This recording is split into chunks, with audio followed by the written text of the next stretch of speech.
जय देवभूमि, जय उत्तराखंड, जय भारत साथियों। उत्तराखंड को ऐसे ही देवभूमि नहीं कहा जाता। यहाँ का कंकर कंकर शंकर है, यहाँ पर देवताओं का वास है और उत्तराखंड के बारे में पूरी दुनिया में एक अपना ही समृद्ध इतिहास है। लेकिन इसी इतिहास के बीच में लैंसडाउन नाम का एक कलंक जो उत्तराखंड के अंदर लगभग 132 वर्षों से बैसा हुआ था, आज उसको मिटाने की घोषणा उत्तराखंड की सरकार ने की है। और उत्तराखंड की सरकार लैंसडाउन के जो इस नाम को मिटाना जा रही है, लेकिन हमारे उत्तराखंड के या इस देश के बहुत सारे लोगों को लैंसडाउन की हकीकत नहीं पता, इस वॉइस रॉय लैंसडाउन के बारे में नहीं पता और वो इतिहास नहीं पता जो उत्तराखंड के अंदर पे इतने समय तक इस पाप के रूप में इसको ढोते हुए हम उत्तराखंड के लोग लज्जित हो रहे थे और ये गुलामी की निशानी के तौर पर भी इस देश में और उत्तराखंड जैसे तीर्थ स्थान पर भी विराजित था, बैठा हुआ था।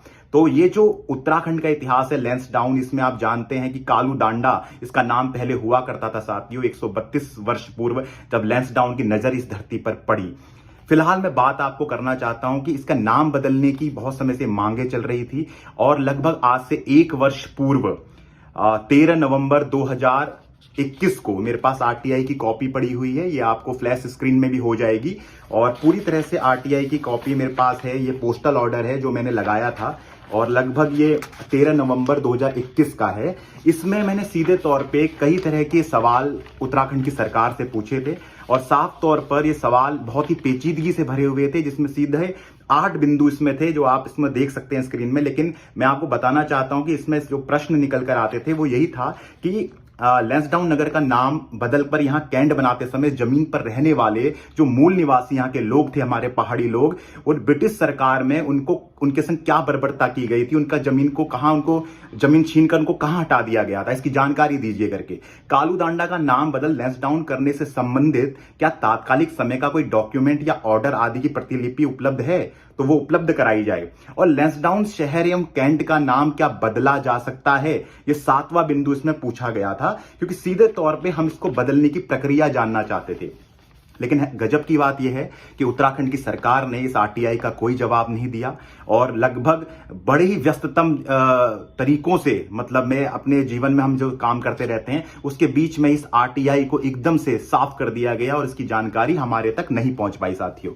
लेकिन आज अच्छा दिन है कि कम से कम सरकार जिस भी कारण से हो इसको बदल रही है, इसके नाम को बदलने की घोषणा कर दी गई है। तो लैंसडाउन के बारे में एक छोटी जानकारी जो आपको देना चाहता हूं तो सुन लीजिए कि लैंसडाउन जो वॉइसरॉय लैंसडाउन है, ये भारत के इतिहास में बहुत ही कलंक है देवभूमि के लिए, क्योंकि ये गौ हत्या का सबसे बड़ा पोषक रहा है।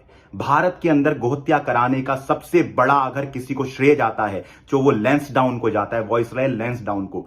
8 दिसंबर 1893 को ब्रिटेन की महारानी विक्टोरिया ने उस समय पर भारत के अंदर जो समृद्ध गो रक्षा का आंदोलन चल रहा था, जिस आंदोलन को पूर्ण रूप से तब के जो हमारे जितनी भी समितियां थी, जो गौ भक्त थे इस देश के, जिनकी भावनाएं गाय के प्रति थी, वो इतनी ज्यादा उत्कंठ हो चुकी थी कि उन्होंने अंग्रेजी शासन का नाश करने की कसम खा ली थी। तो इसी के बीच में बहुत गोरक्षा आंदोलन चल रहा था। उस समय दयानंद सरस्वती जी भी पूरे आंदोलन को पूरी तरह से चरमोत्कर्ष में पहुंचा रहे थे। और 1890 का जो दशक था साथियों, ये बहुत ही जबरदस्त समय रहा है भारत के इतिहास का, जिसको हमसे छुपाया गया है। इस समय मेरे पास एक बहुत फेमस हिस्टोरियन रहे हैं भारत के, प्रोफेसर धर्मपाल जी, जिन्होंने लगभग 30 साल तक इंडिया ऑफिस लाइब्रेरी जो लंदन के अंदर पे है उसमें जाकर विभिन्न तरह के दस्तावेजों को खोजा था, जिसमें लैंसडाउन के बहुत से पत्र उनको मिले, जिन पत्रों के आधार पर एक बहुत ही फेमस बुक उन्होंने लिखी, जो भाई राजीव दीक्षित जी ने भी अपने मुंह से इसको बोला था और इस बात को कोट किया था कि उत्तराखंड की सरकार इस कलंक को मिटा गई जितनी जल्दी हो सकता है। मिलने नहीं दे रहे थे कटने को, और अंग्रेजी सैनिक गाय का मांस ना मिले तो बगावत करने को तैयार। तो अंग्रेजों की महारानी ने एक हस्तक्षेप किया, विक्टोरिया ने लैंसडाउन नाम के एक अंग्रेज अधिकारी को पत्र लिखा। लैंसडाउन उस समय गवर्नर जनरल था। 1894 के आसपास वो पत्र इसके पास आया और उस विक्टोरिया ने उस पत्र में लिखा कि ये जो गाय भारत में कटती है ये तो हमारे लिए ही कटती है, ये बात तो सही है, क्योंकि भारतवासी तो गाय का मांस खाना पसंद करते नहीं है। आप इस बात पर ध्यान देना विक्टोरिया खुद लिख रही है। और इसी बात को पूज्य गोपाल मणि जी महाराज भी हमेशा कहते रहे हैं कि इस कलंक को जल्दी से जल्दी मिटाना चाहिए, गौ माता राष्ट्रमाता बननी चाहिए। तो ये वो पुस्तक है साथियों, इसका शीर्षक है the British origin of cow slaughter in India.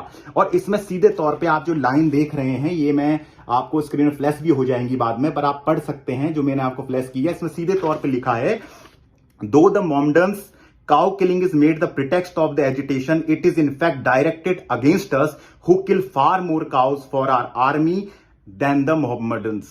मतलब मुसलमानों जो ये गाय काट रहे हैं, उस समय पर ये हाल हो रहे हैं साथियों कि मुसलमान से गाय कटवाई जा रही थी। और लैंसडाउन को सीधे तौर से ब्रिटेन की महारानी विक्टोरिया एक पत्र लिखती है कि तुम गौ हत्या को सुनियोजित चालू रखाओ इस देश के अंदर पे, और जितना जल्दी हो सकती है मुसलमानों को सुरक्षा दी जाए इसके लिए, और उनसे गौहत्या कराई जाए। और इसको इसलिए भी कराया जाना चाहिए क्योंकि मुसलमान जितनी गाय काट रहे हैं अपना खाने के लिए, उससे कई गुना ज्यादा गाय वो हमारे कहने पर हमारे लिए काट रहे हैं, क्योंकि हमारी सेना को गाय का मांस चाहिए और ये बदस्तूर बने रहना चाहिए, क्योंकि इससे ब्रिटेन की इकोनॉमी भी चलती थी साथियों उस समय, और यहां पर उनके सैनिकों का पेट भी भरता था।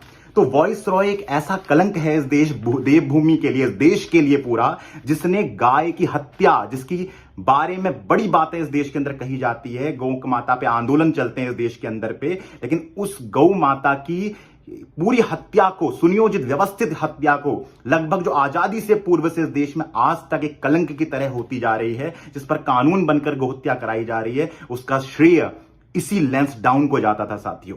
इस लैंसडाउन के कलंक को जितनी जल्दी हो सकती है भारत सरकार मिटाए, और उत्तराखंड की सरकार इसको मिटाए, और बहुत अभिनंदन है उत्तराखंड की सरकार का इसके लिए। और बहुत अच्छा हमें लगा कि चलिए आरटीआई का जवाब नहीं आया साथियों, लेकिन कम से कम ये काम हो गया। लैंसडाउन के लोगों के लिए, लैंसडाउन के क्षेत्र के निवासियों के लिए वास्तव में ये गौरव का क्षण है। अगर आप लैंसडाउन के नाम पर अपने सम्मान को सोच रहे थे तो समझ लीजिए हम कितने अपमान में जी रहे थे। कलंक है देवभूमि के इस पूरे क्षेत्र के लिए लैंसडाउन का नाम, और ये स्वयं बाबा केदार की और बद्री जी की कृपा हुई है, गौ माता की कृपा है कि ये नाम आज मिट रहा है मिट्टी में, और इसको जितनी जल्दी हो सकता है उतनी जल्दी इसको समाप्त कर देना चाहिए। तब जाके गोरक्षा इस देश में शायद वापस से खड़ी हो और गौ माता राष्ट्रमाता बने। और इसका जो आर्टिकल है ये आप देख सकते हैं, अगर आपको इंटरनेट में देखनी है, the British origin of cow slaughter in India. Famous historian है प्रोफेसर धर्मपाल जी, राजीव दीक्षित जी के गुरुजी हैं ये इतिहास के। और सीधे तौर पे आप ये देखेंगे तो इसमें जो पेज नंबर 69 है आपका, इसमें इसको सीधे तौर से लिखा गया है। मैं आपको एक बार पढ़ के बता देता हूं और फिर मैं आपको इसका एंड करता हूं। इसमें लिखा गया है, This letter is dated 8/12/1893 when the movement was at its peak। Movement कौन सी? गोरक्षा की। The letter say the Queen greatly admired the Viceroy speech on cow killing agitation। गोरक्षा आंदोलन पे Viceroy की जो स्पीच है उसके बारे में क्वीन जो है उससे बहुत एडमायर हो गई है। While she quite एग्रेस in the necessity of perfect fairness. जो इसमें लिखा गया साफ तौर पे कि मुसलमान जो है do requires more protection than Hindus, उनकी सुरक्षा ज्यादा करनी चाहिए क्योंकि वो हमारे प्रति ज्यादा ईमानदार हैं, ज्यादा लॉयल हैं। और मुसलमान है उनके लिए काउ किलिंग जो है वो उनके खिलाफ एक गोरक्षा आंदोलन इस देश में चलाया जा रहा है, लेकिन ये गोरक्षा आंदोलन सीधे तौर पर हमारे विरोध में है। ये बात विक्टोरिया कह रही है, ब्रिटेन की रानी वॉइस रॉय को। और उस वॉइस रॉय का नाम क्या, उसका तो निशानी भी इस देश में नहीं रहनी चाहिए थी। बहुत धन्यवाद आप सभी का साथियों, उस जानकारी को लोगों तक पहुंचाइएगा। और ये बहुत अच्छा फैसला है और इस फैसले का हम सम्मान करते हैं। कुछ ना कुछ करते रहिए जिंदगी में, आरटीआई हो या कुछ हो, लगाइए। सरकारें जागती हैं, चेतती हैं और परिवर्तन होकर रहते हैं। वंदे मातरम। भारत माता की जय। जय देवभूमि, जय भारत।